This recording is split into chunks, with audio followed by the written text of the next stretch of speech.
Me personally, are you really just thinking I want to just keep on practicing and going forward with business or what? Definitely, most definitely, especially with all the drama that we've had these past weeks, or I guess I could say ever since even before I was here. I think that may, set us back a little bit, but I think we're rolling forward to it, into everything, and we're getting through it. So, I mean, it's good. As far as like me personally, what I need to work on, I'm just having a really hard time connecting with Jazz. Like, I keep seeing her as different people. Like, one day I'll read the script and I'll see her one way, and then the next day I'll read it and I'll see it totally different. And so I think I kind of got a handle on how I want to portray her, but now I just want to portray her as a real life person. I don't want her to be just a character on stage. I want people to feel her and, to see her as 3D, I guess. So then, what are you doing? Like, you know anybody like her? Have you ever known anybody like her? How do you vision how she should look? How is she gonna look in the play? Actually, I think she's gonna be put together. And I have encountered people like Jazz that the way I'm going to take her is she has her addiction, but she's not going to let it completely just control her. As a matter of fact, I think most people aren't even going to be able to tell that she's an addict, except if they pay attention. I know somebody that's, they have their addictions or what have you, but they still hold themselves together, you know what I'm saying? And you would never know if you met her today that, she has her little habits or what have you. So I think I'm going to try and go that route with it. I'm going to lean that route. I think she's going to be, classy, dressed. She's not going to be, out there all trifling like you would think a crackhead would be.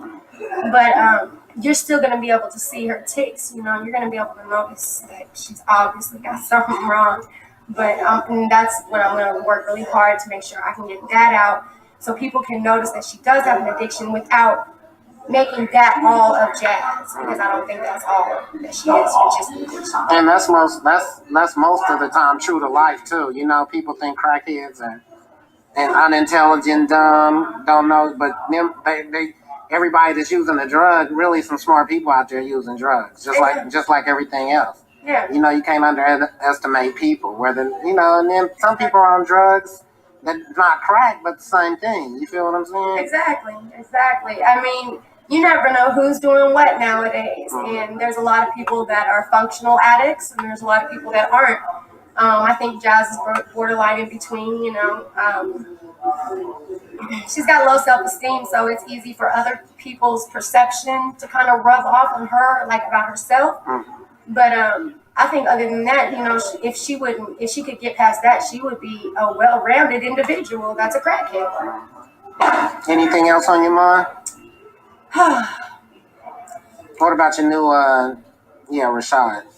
New Rashad, I'm feeling him. Yeah. It's still sad that we, lost our first Rashad, But I guess that had to be, and I'm just glad we're moving forward with it. I'm just thankful that we were blessed to actually get somebody in his place. So that was really good. And I see him every rehearsal. He's just jumping. I mean, the progress he's making, he's like really just leaping up there just to catch up with us. But he's making that progress. It's just amazing. So I'm really pleased with that. I will tell you this. That whole Gwen situation, oh my goodness, it's got me frustrated, scared now. I don't know how we're going to work that without the Gwen. But I'm glad that, actually, I'm not going to say I'm glad that it happened, but I am in a way, because I feel like those who witnessed it will realize that this is about business and we're not about your feelings. The only feelings we've got that need to come out here at rehearsal is the feelings of the characters. And other than that, I don't want to hear nobody's feelings. So I'm glad that, the situation happened, because now people know that this is about business whenever you get through. And if you're going to hold us back with your feelings, then you might as well just call it quits, because ain't none of us got time for that. We're all trying to make the best production that we can. So none of us want to look like fools on that stage in front of God and everybody. So I think that it's going to be okay. But I'm really glad that people see it. I am. Well, anything else you want to talk about? What you can think of?